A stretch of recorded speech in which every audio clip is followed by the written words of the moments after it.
ধন্যবাদ আপনাদেরকে। আপনারা জানেন দীর্ঘ 5 বছর পর জেলা যুবদলের নেতৃবৃন্দ লক্ষ্মীপুর জেলার অন্তর্গত 11টা ইউনিট কমিটি দিয়েছেন গতকাল। এটা আপনারা যেভাবে দেখেছেন আমিও দেখেছি। আর আমি জেলা যুবদলের একজন জয়েন্ট কনভেনার। আমি ধারা যুবদলের এই সদর পশ্চিমের দীর্ঘদিনের সভাপতি ছিলাম এবং অন্যান্য সহযোগী সদস্য ছিলাম। আমার বক্তব্য হলো, কালকে যে কমিটিটা দিচ্ছেন এই কমিটির ব্যাপারে জেলা যুবদলের যুগ্ম আহ্বায়ক হিসেবে আমি ন্যূনতম কিছুই জানি না। ওনারা আমাদের সাথে, আমি আছি, আমাদের ফরিদ আছে এবং এখানে জেলা যুবদলের মেম্বার আছে কয়েকজন। আমি সবার সাথে আলাপ করছি, কেউ ন্যূনতম কিছুই জানে না। তো আমি যে কমিটিটা আসছে আমি রীতিমতো হতাশ। এই কারণে বিগত আন্দোলন সংগ্রামে আমাদের সাথে যারা ছিল, রক্ত দিচ্ছে, মামলা খাইছে, জেলে গেছে, নির্যাতিত, এরা অনেকেই বঞ্চিত। আর কই থেকে কয়েকটা নাম আমরা দেখছি, এগুলারে আমরা কখনো দেখিও না, চিনিও না। এরা কীভাবে কমিটিটা আসলো আমি জানি না। আমি এই যে বৈষম্য করছেন এর জন্য আমি প্রতিবাদ জানাচ্ছি। আমি সন্তুষ্ট না। আন্দোলন সংগ্রামী করেছে যারা এই 15 বছর মাঠে ঘাটে ছিল, তাদের অধিকাংশই এখানে পদবঞ্চিত হয়েছে। এখানে আমাদের আজকে প্রতিবাদের বিষয় কোনো ব্যক্তি না, আমাদের প্রতিবাদের বিষয় দুইটা। নির্যাতিত নেতাকর্মীরা কমিটিতে স্থান পায় না, দুইটা। আরেকটা হলো এই সদর পশ্চিম কনস্টিটুয়েন্সি এবং রায়পুর উপজেলা পৌর, এটা নিয়ে আমাদের লক্ষ্মীপুর 2। এটার এই 15 বছর রাজনীতিতে শ্রম, ঘাম, অবদান এবং রাজনীতি পরিচালনা, রাজনীতিতে কন্ট্রিবিউশন এবং রাজনীতির দেখভাল সব কিছু করেছে আমাদের সাবেক এমপি জননেতা জনাব আবুল খায়ের ভূঁইয়া। ওনার সাথে আমরা যতটুকু জানি, ওনার সাথে এই কমিটি নিয়ে আলাপ আলোচনা হয় না এবং ওনার চাহিদা মতে এই কমিটি দেওয়া হয় না। যেহেতু উনি এখানে কে বেশি অবদান রাখছে, কে মাঠে ঘাটে ছিল, ওনার নেতৃত্বে কারা এখানে মাঠে ছিল, এই কনস্টিটুয়েন্সিতে কারা সবচেয়ে বেশি অবদান রাখছে উনি ভালো জানেন। তো উনি যেহেতু জানে না, তা আমরা থানা বিএনপি কীভাবে জানব?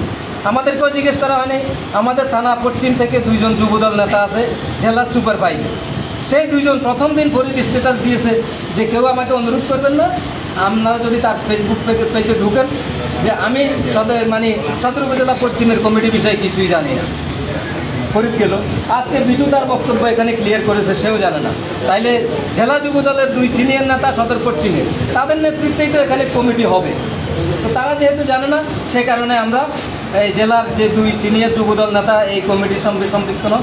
আবুল খায়ের ভূঁইয়া যেহেতু এই বিষয়ে জানে না, সেই জন্য এই প্রত্যাখ্যানটা।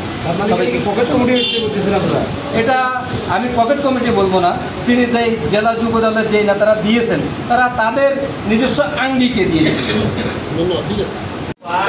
সাংবাদিক কিন্তু আমাদের সদর পশ্চিম থানার বিএনপি যুগ্ম আহ্বায়ক সহ যুবদল, ছাত্রদল, স্বেচ্ছাসেবক দল, কৃষক দল সহ সকল অঙ্গ সংগঠনের নেতৃত্বে সবাই আমরা সালাম দিই। আমাদের যে গতকালকে যে কমিটি যুবদলে সদর পশ্চিম রায়পুর যে কমিটিগুলো দেওয়া হয়েছে, আমাদের সদর পশ্চিমে সুপার প্রাইভেট 2 জন আমাদের নেতৃত্ব দেন। ওনারাই জানান না, আমাদের দুটো পাটারি এবং ফরিদুদ্দিন সহ এই সুপার 5-এর মধ্যে ওনারা 2 জন, ওনারাই জানেন এই কমিটি কীভাবে করছে।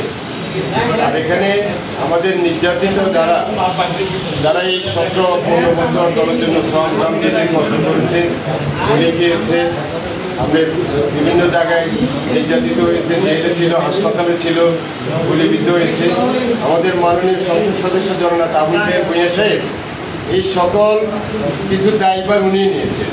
টাকা পয়সা দিয়ে বিভিন্নভাবে চিকিৎসা, জেল থেকে বাহির করা, তাদের পরিবারদেরকে বিভিন্নভাবে সহযোগিতা, রায়পুর থেকে পুরো এই 9টি ইউনিয়ন উনি যেভাবে এই প্রায় এত বছরে 20 বছর 25 বছর ওনার নিয়ন্ত্রণে রেখে উনি সবাইকে সুন্দরভাবে পরিচালনা করেছেন। এই রায়পুর এবং সদর পশ্চিম বিএনপিকে একটি সুসংগঠিত রাজনীতি প্রতিষ্ঠিত করেছেন। ওনার নেতৃত্বে আমরা সবাই রাজনীতি করি এবং ওনার নেতৃত্বে আমরা আগামী দিনে রাজনীতি করব। উনি ছাড়া উনি জানেও না এই কমিটিগুলো কারা কিভাবে দিচ্ছে, উনি বলতেও পারবে না। উনি এই কনস্টিটিউটির তিনবারের মাননীয় সংসদ সদস্য, উনি জানবে না ওনার আলোচনা ছাড়া এই কমিটিগুলো কারা দেয়, কিভাবে দেয়। এই কমিটি আমরা প্রত্যাখ্যান করছি। সদর পশ্চিম বিএনপি সকল অঙ্গ সংগঠন এই কমিটি প্রত্যাখ্যান করেছে, আমরা সবাই প্রত্যাখ্যান করছি।